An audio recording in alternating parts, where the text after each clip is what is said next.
on in this bulletin, I had crunched the numbers for you and told you of that latest IPSOS-synovate poll that suggested that the Code Alliance would win or floor the Jubilee Alliance, if you like. And in studio with me, I'm joined by Tom Wolfe, who's the author and finisher of this poll. Tom, Jubilee and Code, and the quick interpretation is that Code will win over Jubilee. How is that?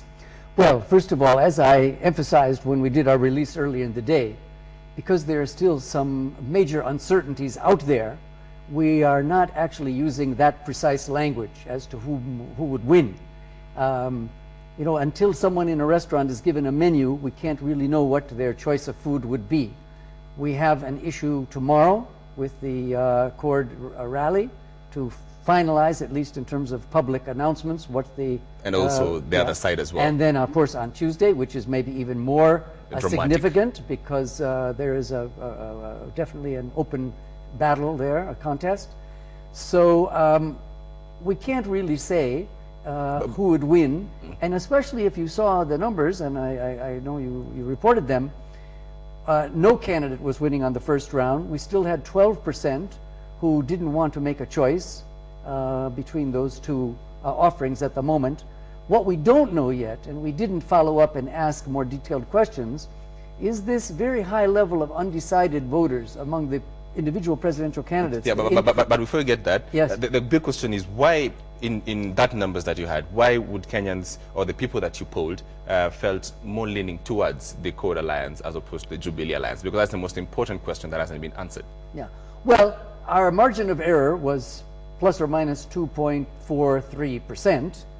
The margin was only 6%, so it's not a huge difference. I can't give an explanation to that from the data.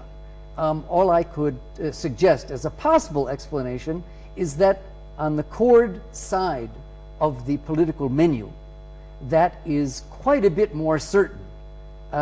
Perhaps we don't know between Kalonzo Musyoka and Raila Odinga until the official or whatever announcement tomorrow, which is which, but we know it's those two and nobody else. Yes. On the other side, it's not even clear who the candidate is.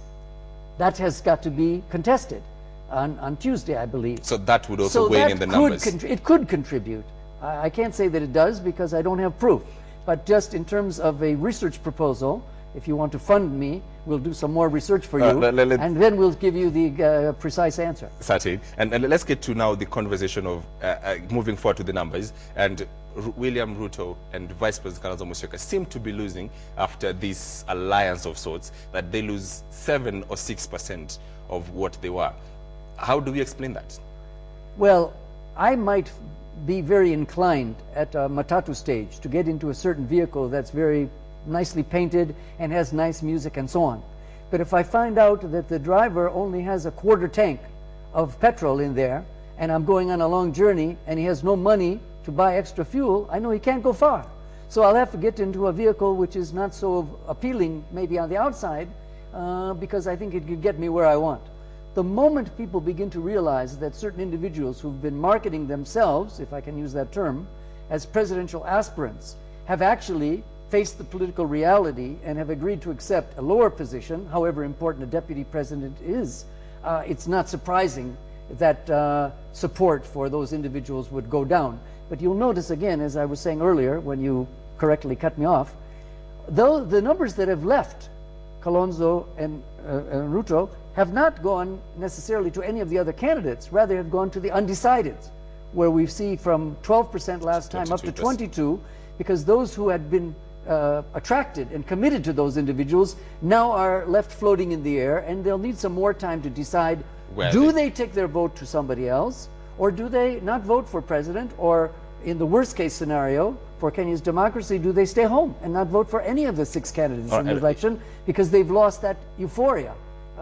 This is a very, very important time for the country, and also a very testing time for political scientists and other researchers to actually try and measure what is actually driving voters in one and I have to direction or bring another. you that on that particular point, and bring you to also another national conversation that we have. Yes. And the registration of voters has been, you know, for the lack of a better word, disappointing. Expecting 18 million, now we're doing about 10 or so million. As a researcher, why would you contribute this to? I mean, we hear voter apathy, we hear the issues about post-election violence, all these things, but really, why are Kenyans not going to register as voters, or will they? Well, I can't predict. I'm not a fortune teller. And again, I hope that after the election, when we do our first national survey, as we did in March of 2008, once the violence had subsided, we were very interested to find out why those people who had not voted or not even registered, why they had failed to do so. Just in terms of a research hypothesis, I will give two possibilities which would require, as I say, verification through scientific research. Number one, Kenyans have been used in the past to even multiple extensions of the deadline. And no matter how many times Chairman Isaac Hassan has told us, absolutely no, there's no room for even 24-hour extension, it may be that many Kenyans are not taking him seriously, and that they will have an opportunity. So that after the 18th or 19th, I think it's the 18th. Secondly, and again, this is just a hypothesis for research, one might expect, and with all due respect to the Commission, that with the BVR kits, that it would be possible for people in Nairobi or other big cities, but who still feel an attachment to their rural homes, to not have to pay the bus fare or transport fare to get to the registration centers, to be able to register in Nairobi, but for their rural home constituency. But my understanding is the system doesn't allow that. Yeah. You actually have to be there physically. And there may be some people who are unhappy about that. All right. But again, that would have to be tested through research. Tom, my time is up, but 30 seconds very quickly. I'm asking Kenyans tonight if they believe this election would go as you predicted. Your quick vote on that, very quickly, 30 seconds on that. As I said, we didn't predict an outcome because there are too many uncertainties. However, I would advise Kenyans pay close attention to the changes in our numbers as we move forward, and try and look at the explanations that are given not just by politicians, but also by you people who are in the journalist profession, political analysts, to explain where these numbers are going and why. Fascinating. Thank you you very much, Tom.